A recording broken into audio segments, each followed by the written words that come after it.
el desdoblamiento electoral en la provincia de Buenos Aires todavía sigue latente. Pero para hablar de otras cosas, la tenemos al secretario general de UDOCVA, él es Alejandro Salcedo. Alejandro, ¿cómo estás? ¿Qué tal? Buen día, un saludo para la audiencia. Bueno, Alejandro, te queríamos evocar principalmente porque venimos de días movidos, empieza abril, empieza con un mes donde la CGT va a mostrar su capacidad de fuerza, su capacidad de movilización y tener una movilización, un paro general, el tercero que se le hace al gobierno nacional. Sí, es así. La CGT ha definido un plan de lucha que arranca con una movilización el día 9 de abril, ¿no? A partir de las 12 del mediodía del día 9. El 10 es un paro y después una movilización el 1 de mayo. Bien. Ese es el plan de lucha que ha definido la CGT y que nosotros esperamos, ¿no?, que genere un nuevo espacio. Ahí nos estaba contando un poco el cronograma que tiene la Central Obrera para llevar adelante primero el día 9 con una movilización y luego el día 10 con un paro general de la Central Obrera. Nos estabas comentando que el día 10 va a haber una movilización, el 1 de mayo obviamente un paro general y el día 1 de mayo también va a haber una movilización. Vos sos parte del Consejo Directivo de la Central Obrera, ¿qué se debatió para llegar adelante esta tercera medida de fuerza? Mira, es un plan de lucha en principio, que arranca el 9 a las 12, con movilizaciones ese día y luego un paro por 24 horas a partir de las 0 horas del día 10 y después una movilización el 1 de mayo. Es un plan de lucha y el debate es la grave situación que está atravesando el pueblo argentino, la situación con los jubilados, la situación con el fin de la moratoria previsional, la cuestión de los salarios, la cuestión educativa, de salud, bueno, todo lo que está atravesando el pueblo argentino en general y particularmente los trabajadores, ¿no?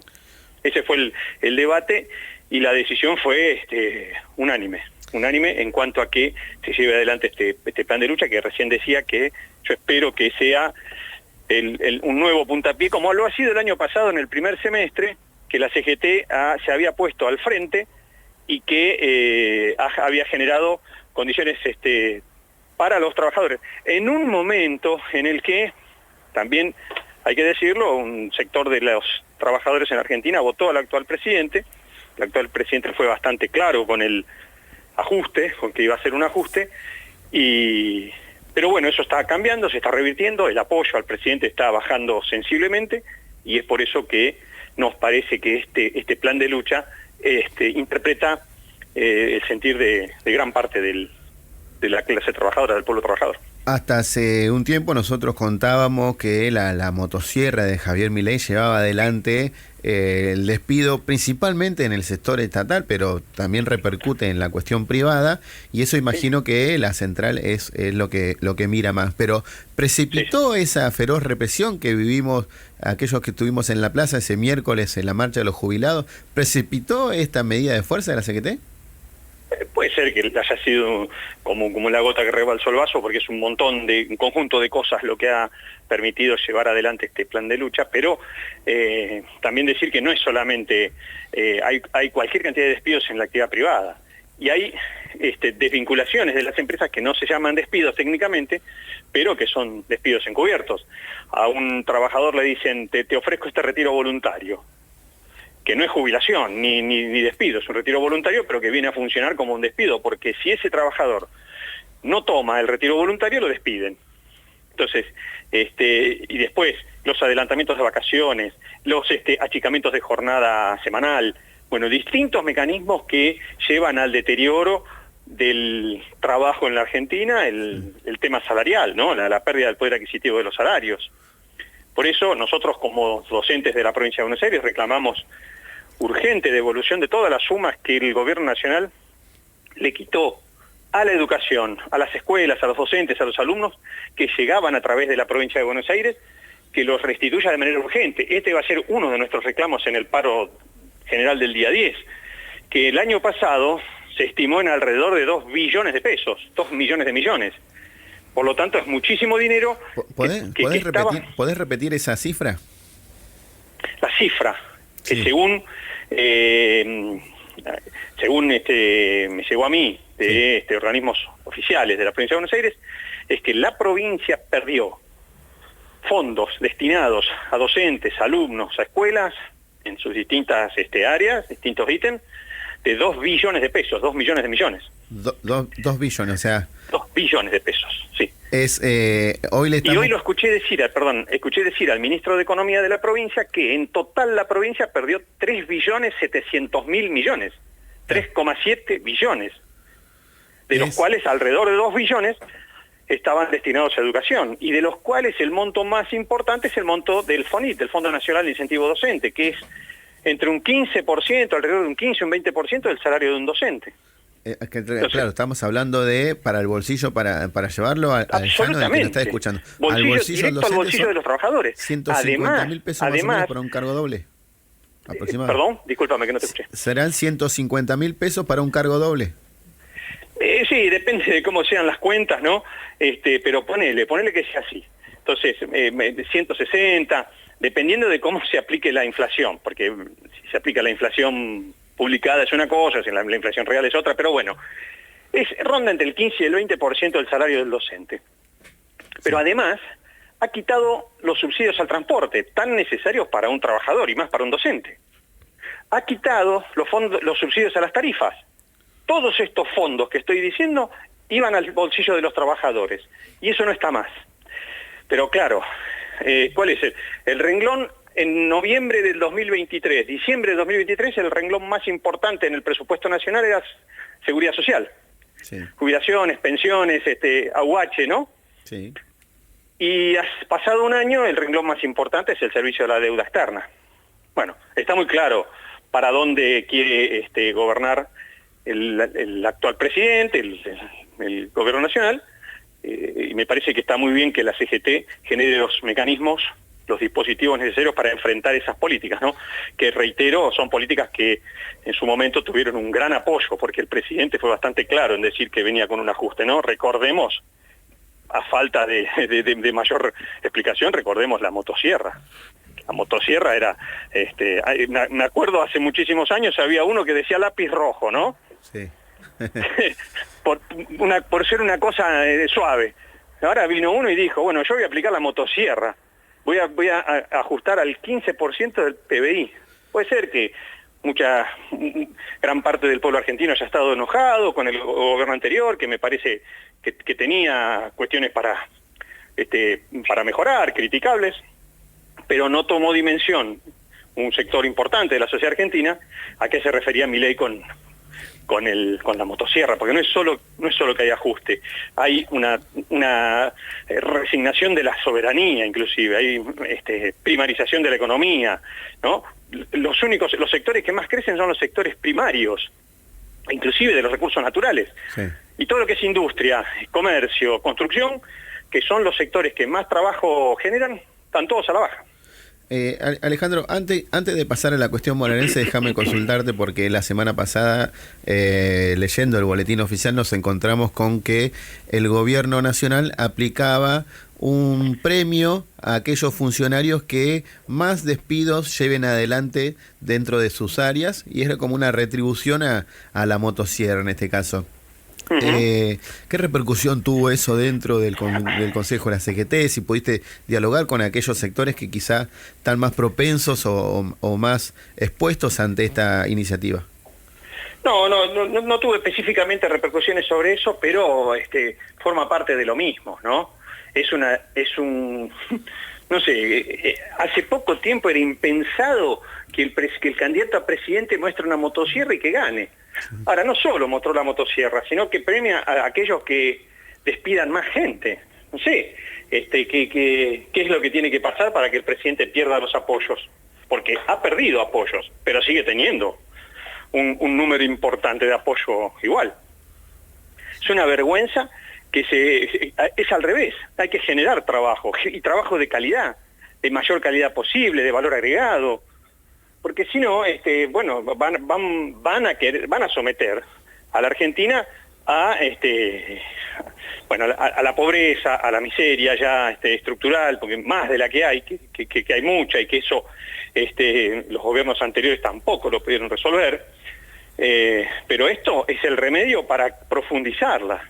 Se mienten con las encuestas, se mienten con las cifras, tanto que criticaban el INDEC en otra etapa, bueno, está muy poco creíble también en esta etapa. Alejandro, aprovecho el momento que nos otorgás para poder charlar sobre la provincia de Buenos Aires y cómo está la situación docente ahí. Vemos, hoy el ministro de Gobierno aseguró que están en construcción 15 escuelas nuevas, principalmente en el área metropolitana, una demanda que vienen llevando adelante en cuanto a la mejora y demás. ¿Cómo fue el retorno a clase después del receso de verano? Mira, la provincia de Buenos Aires en este periodo de gobierno, sobre todo en el primer periodo de gobierno del actual gobernador, ha hecho mucho en infraestructura. En una provincia que tiene, no sé, pero alrededor de, ponerle 10, 12.000 edificios, ¿no? Sí. Es obvio que eso siempre va a tener necesidades. Pero, si lo comparamos con otros gobiernos, ha hecho mucho en infraestructura, comparado con otros gobiernos. Aún así, bueno, reitero, siempre faltan cosas, pero... Sí. Lo que nos parece a nosotros como UDOCVA es que en la provincia de Buenos Aires lo que está pasando, además de la cuestión salarial, que es muy grave, ¿no? Que no escapa a la lógica de todo el conjunto de los trabajadores, que han tenido todos pérdidas del poder adquisitivo, salvo algún caso muy puntual, en general hay pérdida del poder adquisitivo. En la provincia de Buenos Aires lo que está viendo es sobrecarga de trabajo, sobrecarga de tareas para con los docentes de la provincia, por un montón de cuestiones, ¿no? Hay como un lugar muy importante que se le está otorgando a los padres, y me parece muy bien, pero está llegando a extremos que creo que se tienen que mirar. El ejemplo es el caso del otro día de una maestra que le agarró una situación que capaz que tenía alguna enfermedad de base, pero falleció en una discusión con padres, claro, en Jujuy. Bueno, y yo, obviamente que la educación se da en el conjunto de la comunidad educativa, pero el conocimiento técnico, el conocimiento pedagógico es de los docentes. Sin duda. Y los docentes hacen tareas que son previas, porque tienen que haber mínimas condiciones para poder dar clase, para poder lograr el hecho educativo. Y si esas condiciones no están, las tiene que hacer. Ahora, los padres, me parece, deben acompañar ese proceso y no obstaculizarlo o generar condiciones, porque puede ser que haya padres que estén capacitados para dar la discusión de la educación en una escuela. Sí. Yo no creo que sean la mayoría. Para algo está el docente está especializado, tiene autoridad pedagógica para lo que está haciendo, diciendo, organizando. Y si no, bueno, estarán las distintas instancias para poder controlar que un trabajo se haga como se debe hacer. Que en la provincia de Buenos Aires hay un montón de instancias superiores, supervisores, inspectores, bueno. Pero lo que sí no puede pasar es esto, que es una cosa extrema. Que una docente fallezca por una situación vivida con padres, bueno, evidentemente eso es un extremo al que no podemos llegar, ni como sociedad, porque estamos deslegitimando la educación, y es lo peor que nos puede pasar, que nos convenzan de que la educación no sirve. Y es todo lo contrario, la única forma de resolver las situaciones es con educación, con más educación. Pero cada uno cumpliendo su rol, cada uno haciendo lo que sabe hacer. Y los docentes saben cómo organizar una escuela. Y si alguno tiene alguna inquietud, alguna propuesta, bueno, estarán los canales para hacerlo. Digo, por afuera de la docencia. Pero no estas cosas que se viven. El año pasado vimos un papá, un padre y una madre, no recuerdo bien ahora, que le pegaba patadas en el piso. Una docente estaba en el piso y le pegaba patadas en Marcos Paz. Sí. Bueno, no puede ser. Nosotros ahí hicimos una medida de fuerza, pero no puede ser. Y me parece que las autoridades provinciales, porque no voy a decir que las autoridades nacionales salgan a hablar bien de la educación, no, las autoridades nacionales no tienen ni idea de lo que es eso, lo único que les importa es el gasto. Pero debieran hacerlo. Y también las autoridades provinciales, enfrentar fuertemente la violencia que ingresa a la escuela o esta deslegitimación social que tiene un docente, como si no supiera, si no estuviera capacitado para llevar adelante el proceso de enseñanza y los niños el proceso de aprendizaje. Me parece que ese es uno de los graves problemas con los que nos estamos encontrando, respondiendo a tu pregunta, a la vuelta de la escuela este año. Es importante que pongas en agenda esto porque muchas veces, y bueno, y hago la autocrítica también, que los periodistas le prestamos especial atención a la situación docente cuando se trata de una paritaria, pero Exacto. no en estos problemas que son los cotidianos quizá que viven los docentes y la comunidad educativa en su conjunto durante todo el año. Absolutamente, hay una deslegitimación del rol docente, de la autoridad docente. Es muy difícil enseñar si no se tiene esa autoridad docente, esa autoridad social del rol de la educación en la sociedad, porque autoridad pedagógica todos los docentes la tienen. No, de ninguna manera voy a aceptar y puede haber algún compañero que no sé, que no sepa algo.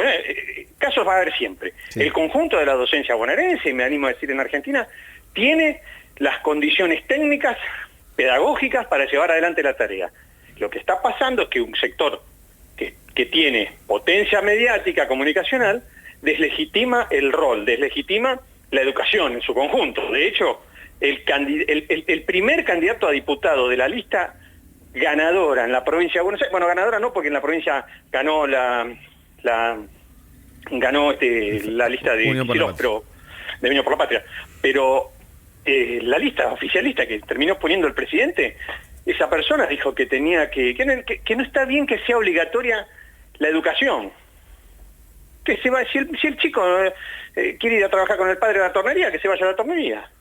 Bueno, me parece que eso es peligroso, la educación, peligroso en el sentido de que si es verdad que alguna de esas propuestas llevaran soluciones al pueblo argentino, se evaluarían. Pero eso ya pasó, eso ya se demostró que no es así, que todo tiene que pasar por la escuela, los chicos deben estar en la escuela, con los distintos dispositivos, los distintos programas que tiene la educación, que puede ser más escolar y para la facultad, para el mundo del trabajo. Bueno, están todas las posibilidades en el sistema educativo provincial y nacional.